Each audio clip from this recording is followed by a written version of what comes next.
இந்த கொலைக்காரனை 3 பார்வையில நான் பார்த்தேன். முதல் பார்வை என்ன தெரியுங்களா? நியாயப்பிரமாண பார்வை. குற்றம் செய்துட்டான், அவனை தண்டிக்கணும். இவன் செஞ்ச பாவத்துக்கு இவன் மேல ரத்தப்பழி வரணும், இவன் கொல்லப்படணும் அப்படின்னு சொல்லுது. என்னாகும் 35ஆம் அதிகாரத்துல பாத்தீங்கன்னா அது வருது.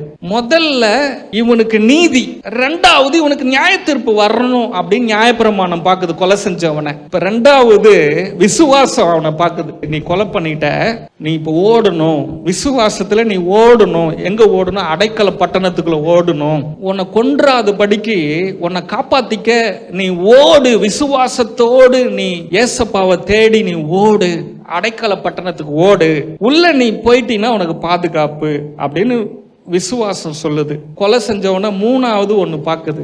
என்ன தெரியுமா? கிருபை. கிருபை பார்த்து அவனை சொல்லுது, அடைக்கல பட்டணமாகிய இயேசுவே உன்னை தேடி வந்துட்டாரு, அதனால நீ எங்கேயும் ஓட வேண்டியது இல்ல. ஒன்னு சொல்லுது, உனக்கு நிச்சயம் நீ சாவுதாண்டா உனக்கு அப்படின்னு நியாயப்பிரமாணம். விசுவாசம் சொல்லுது, நீ ஓடு ஓடு அப்படின்னு விசுவாசத்துல ஓடு, அவரை புடி. ஆனா கிருபை சொல்லுது, அடைக்கல பட்டணம் பரலோகத்திலிருந்து உனக்காக கீழே இறங்கி வந்தாரு.